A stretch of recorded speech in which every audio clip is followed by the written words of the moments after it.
What is going on? Welcome into Big Time Football Talk, everyone. Today I want to talk about the Clemson Tigers. The Clemson Tigers, a team that's been one of the staples of college football. They've been a Tier 1 program that everyone's chasing, a dominant force in the ACC, led by Trevor Lawrence, a guy I've talked about a lot, who I absolutely love, who was a fantastic NFL prospect. He's got the size, the strength, the athleticism. What can't Lawrence do? So I want to get to talking a little bit about their projection this year, their depth chart, and what I think Clemson can do this year. I think this is a team, let me start off with this, that'll get back to the playoff this year because I think they'll run through the ACC. Florida State's still a down program. Also, there's several teams that are still pretty down in the ACC. You saw that last year.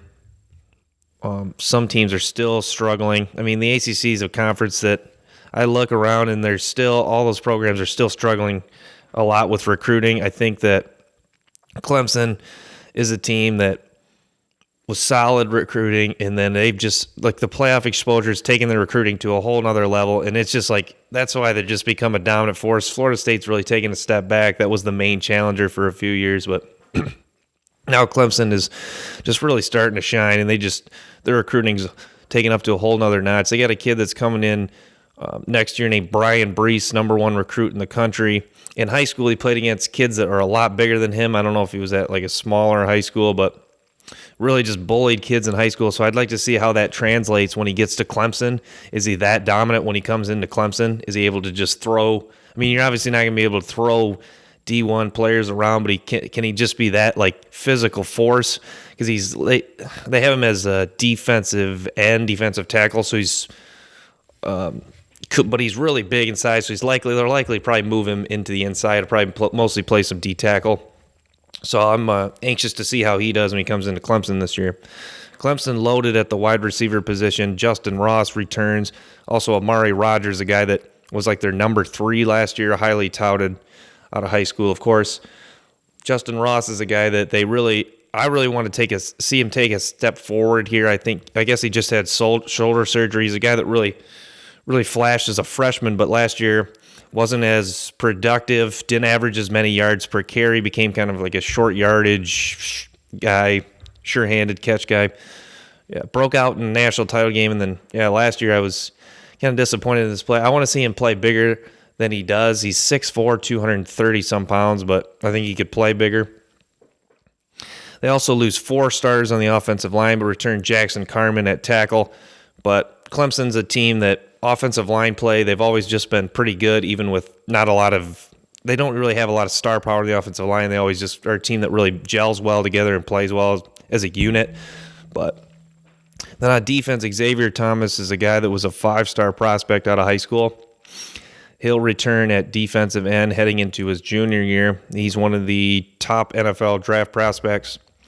But Thomas, as a freshman, was pretty solid. He was a backup behind Clelin Ferrell and Austin Bryant, guys that are now in the NFL. Ferrell to the Raiders and Austin Bryant on the Detroit Lions. And had a pretty solid freshman campaign. Most people thought that he would break out this year as a sophomore. Didn't really do that. Still was third-team All-ACC and only 2 sacks on the season. But Xavier Thomas, Clemson fans know, and people around the country know that kid, there should be a lot more expected out of him. So Austin Bryant likely should have a better year this year. Xavier Thomas should have a better year this year. Also on the defensive side of the ball, they bring back James Skalski, the middle linebacker, that tough, just run-stuffing, kind of the guy that is like the attitude to your defense. The secondary has some question marks. Darian Kendrick returns at corner, but they do lose Tanner Muse, and they also lose A.J. Terrell. In the secondary, Nolan Smith, the guy that had the game-sealing interception in the college football playoff semifinal, does return, likely to start at the strong safety position for him. Also, Travis Etienne at the running back position, one of the best running backs in the country. So Clemson got the talent. I think they run through the ACC. So I think that's why I got Clemson to win the ACC, get back to the college football playoff. Look for several of their players to be taken high in this NFL draft and several in the first round.